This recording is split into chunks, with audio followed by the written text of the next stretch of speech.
Quantes vegades hem sentit persones que diuen que arrosseguen des de fa molts anys un dolor a l'esquena, per exemple, i ja s'han acostumat, s'han resignat a que han de viure amb allò, amb aquell petit dolor a les lumbars, o a un colze, o a un genoll que fa molts anys que els hi fa mal.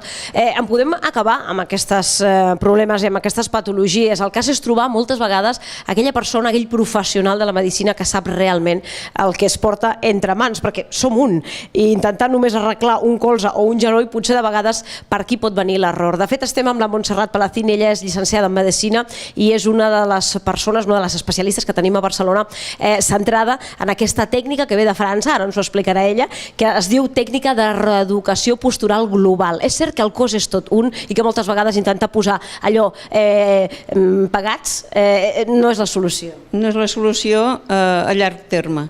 D'entrada sí que pot solucionar el dolor, però després a la llarga te n'adones que torna i que torna. Per què? Perquè no s'ha trobat la causa.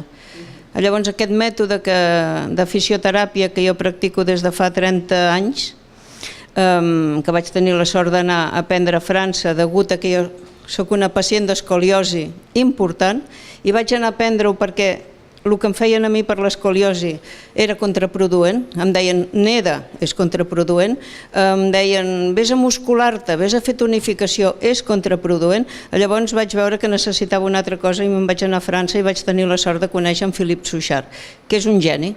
Jo tinc olfat pels genis, n'he descobert bastants, un altre dia si voleu us en parlaré d'altres, però és un geni de la fisioteràpia. I llavors ell ens ha ensenyat que no serveix de res tractar localment un problema de l'aparell locomotor, s'ha de tenir un concepte de globalitat. Per exemple, un cas d'una filla d'una amiga meva, una nena que feia dansa, amb un dolor sacroiliac que ha tingut que deixar la dansa, doncs jo treballant-la vaig veure un comportament estrany en el colze. I li vaig dir, tu has tingut alguna cosa en aquest colze? Ah, no me'n recordo, no. Bueno, dic, doncs pregunta-li als teus pares. I quan se'n va anar cap a casa ho va preguntar, doncs als 2 anys aquesta nena havia tingut una luxació del colze, greu, però ho havien oblidat, però aquella lesió estava arxivada i es havia anat organitzant i havia arribat a donar un dolor sacroiliac. Imagina, no? Desenvolupat al llarg dels anys. Amb anys. I si jo no hagués tingut un mètode per posar en relació aquella sacroiliaca, que és aquesta articulació d'aquí, amb el colze, jo no hagués trobat la causa. Llavors cada vegada que jo li anava corregint el colze, que ell em feia una flexió amb el colze, jo li anava corregint el colze, tornava a aparèixer el dolor sacroiliac. Fins que vaig poder acabar de fer l'extensió del colze i llavors es va netejar el dolor. Fixa't tu, que vam fer... I de vegades els pacients se n'arriben a recordar, aquesta perquè tenia 2 anys, però de vegades els pacients en el moment s'arriben a recordar de la causa de que fa anys. És a dir, que pensen, és veritat que vaig caure i el genoll em vaig fer... Ho tenien amagat, perquè el sistema automàtic no vol patir. Què fem quan veiem a la televisió quelcom que ens fa mal? Canviem de canal, perquè no volem patir, Doncs igual passa en el sistema muscular. Quan tenim una lesió s'amaga, es dilueix dintre de les cadenes musculars. I això pot degenerar amb el temps. Al cap d'anys. Un dolor amb una altra recorda d'això. Diu, no ho entenc que m'he aixecat amb mal a l'espatlla i no he fet res. Doncs no, però és la gota. Enteneu? La gota que ja es venia acumulant la tensió durant anys. És una tècnica que tu estàs impartint, com deies, des de fa molts anys a Barcelona, solventant problemes a gent jove, gent ja molt gran, que potser la gent gran pensa que, bueno, és que com que ja soc gran... No, la gent no... A veure, la gent no s'ha de... Quan li diu al metge, escolti, és que és l'edat, doncs no senyor, quan vostè tingui aquesta edat no li agradarà que li diguin això. No, l'edat no té que fer mal i no ens hem de conformar. I si després d'aquest programa la gent no ha après que pot evitar l'artrosi, per exemple, les tendinitis, les hèrnies de disc, és que o bé jo no m'hi he explicat bé o ells no m'han entès. L'artrosi té una causa que la medicina oficial encara no coneix. I és tan senzilla, és com la poma que cau, i que algú va dir per què cau la poma? I això va donar lloc a unes lleis molt importants, no? Doncs Philippe Souchard ha descobert que és la rigidesa dels músculs estàtics el que provoca l'artrosi. Què hem de fer? Si anem al gimnàs encara tindrem més artrosi. Si tenim una feina dura físicament, els estibadors o la gent que fa encara més, les mestresses de casa que no paren mai tindran artrosi a les mans, sobretot. Jo no tinc artrosi a les mans i les faig servir molt. Per què? Perquè m'estiro. Perquè jo m'estiro cada setmana, faig que un col·lega m'estiri i jo faig autopostures d'estirament. Mentre tinguem els músculs elàstics no tindrem artrosi. Si voleu tenir artrosi, aneu a fer molta gimnàsia. Per exemple, no? Són uns dels consells que ens està donant la doctora Montserrat. Doctora Palacín, més coses, més preguntes. De vegades coses com els galindons. Jo ara venia cap aquí, cap a la seva consulta i li comentava... I em renyava. On vas amb aquestes sabates? Aquestes sabates, fixeu-vos, a les seves sabates... Sí, són unes sabates de fusta, de taló... Mireu la diferència. No sé si arriba a la càmera, però el cas és que les noies joves... Les sabates són el futur de l'artrosi de genoll.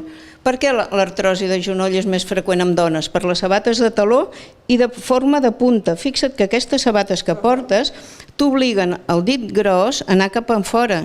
Et fan un galindó, un juanete en castellà, no? Per tant, allò que el galindó s'hereda de mares a filles... També hi ha un efecte hereditari, també hi és. Però també és de portar sabates inadequades, poc intel·ligents. I no és que em fiqui amb tu, però jo dic que hi ha fabricants de sabates que haurien d'estar a la presó. A la presó. A la presó, entens? Per misogínia.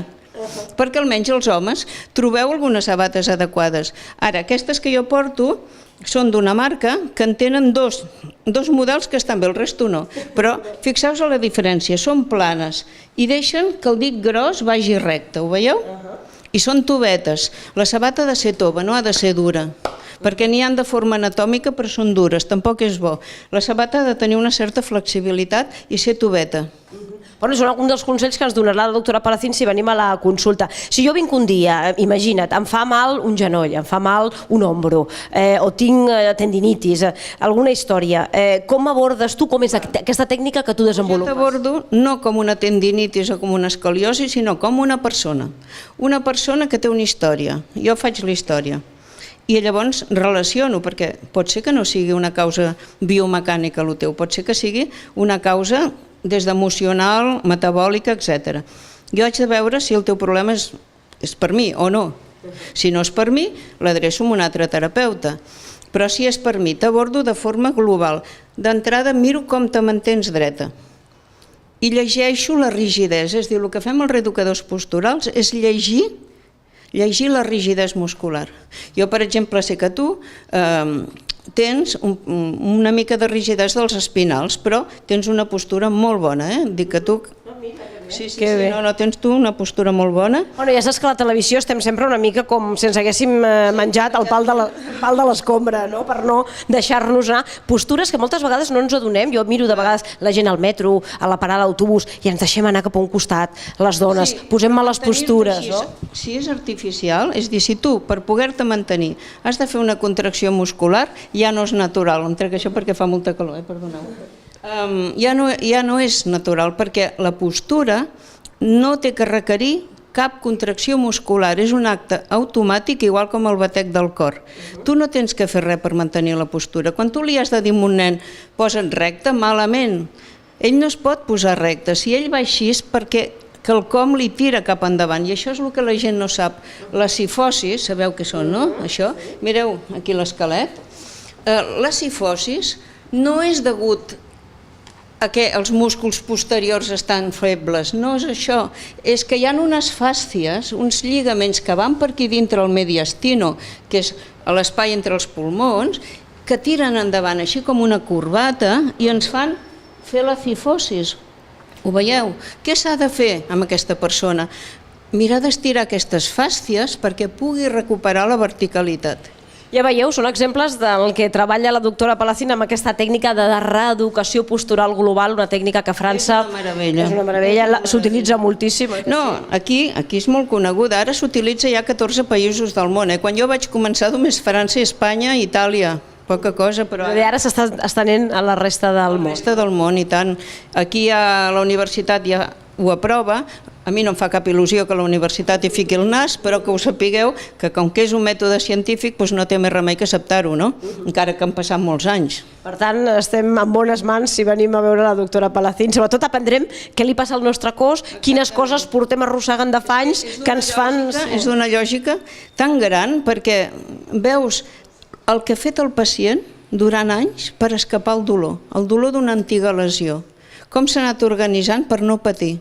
Imagineu-vos el que aprendrem amb la doctora Palacín. Moltíssimes gràcies. Molt bé, gràcies a vosaltres.